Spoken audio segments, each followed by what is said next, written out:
Hey there, dear listeners. Welcome back to another soul-stirring episode of Life Philosophy. I'm thrilled to have you here as we dive into a timeless tale that's as old as the hills, yet as relevant as the morning news. Today, we're unraveling a story of a mighty emperor, a relentless pursuit of happiness, and the ever-patient specter of death. So, grab a cozy spot, maybe a warm cup of tea, and let's journey together into a narrative that will make us pause, reflect, and perhaps even chuckle at the quirks of human desire.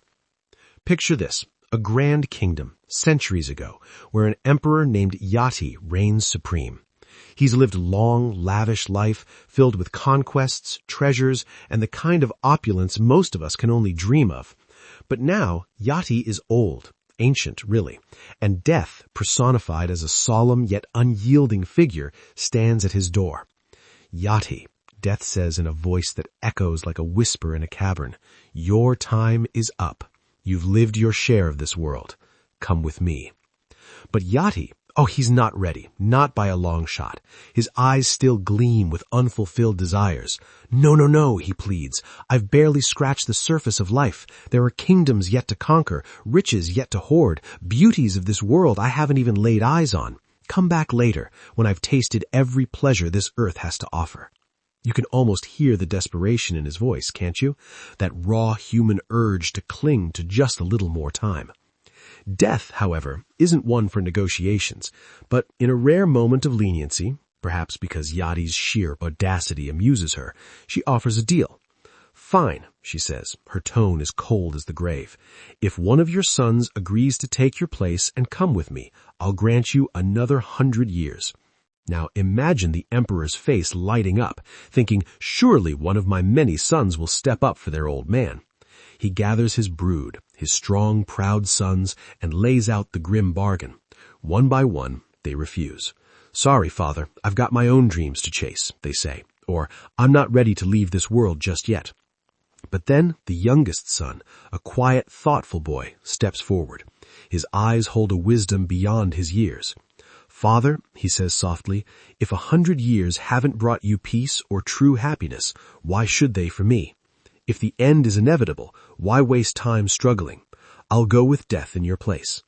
And just like that, with a bravery that could move mountains, the boy walks away with death, leaving Yati with a century more to live. I don't know about you, but I get chills thinking about that sacrifice. Such selflessness in the face of the unknown. Now, you'd think Yati would use this extra time wisely, right? Reflect on life, find deeper meaning, maybe even seek that elusive inner peace.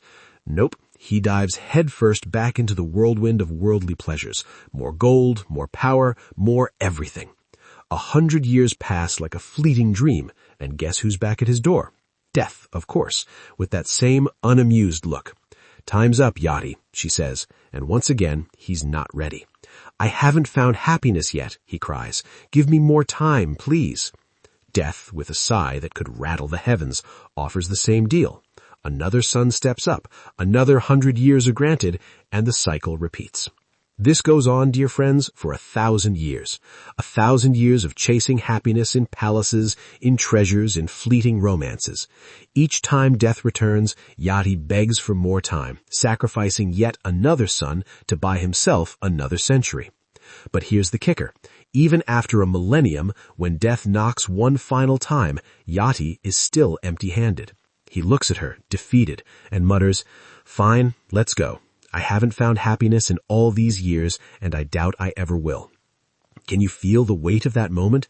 1,000 years of running, and he's right back where he started. Unfulfilled, restless, lost. Now, let's pause here for a second. Isn't this story eerily familiar?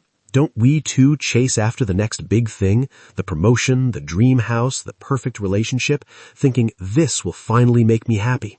I've been there myself, thinking if I just get that one thing, life will be complete. But then you get it, and what? The emptiness creeps back in.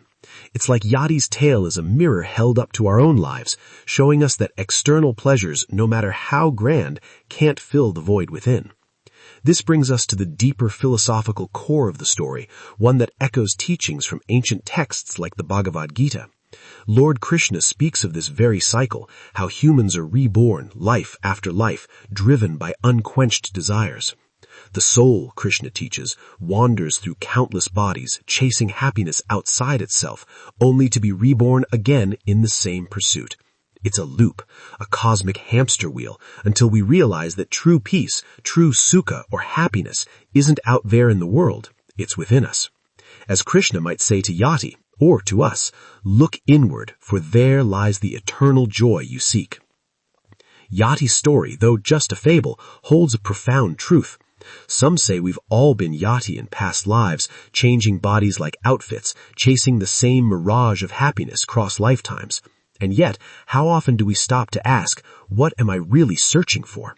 I remember a conversation with a dear friend who, after years of climbing the corporate ladder, confided in me, I thought the corner office would be it, but now that I'm here, I'm just tired. What's next? That's Yati's question, isn't it? What's next when the next thing never satisfies? So what's the takeaway from this ancient emperor's endless quest? Maybe it's this. Let's not wait 1,000 years or even a lifetime to realize that happiness isn't a destination to reach after checking off a list of desires. It's a state of being cultivated right here, right now, in the quiet spaces of gratitude, connection, and self-awareness. Imagine if Yati had paused after that first visit from death and asked himself, what truly matters to me? Maybe he'd have spent those centuries cherishing his sons rather than sacrificing them, or finding joy in a sunrise rather than another crown. As I wrap up today's episode, I want to leave you with a little challenge. Take a moment this week, maybe during a quiet evening or a morning walk, and ask yourself, what am I chasing and why? Is it leading me to peace or just to another empty finish line? And if you feel like diving deeper into these timeless teachings, I highly recommend exploring the Bhagavad Gita. It's a treasure trove of wisdom on desire, duty, and the path to inner peace. There are wonderful resources out there, including audio summaries and simple language that can guide you through its chapters. Trust me, it's worth the journey. Thank you for joining me on this reflective ride through Yati's tale. I hope it stirred something in you, as it has in me. Until next time, keep questioning, keep seeking, but remember to look within. This is your friend and guide on life philosophy, signing off with a heart full of warmth for each one of you. Take care, and see you soon.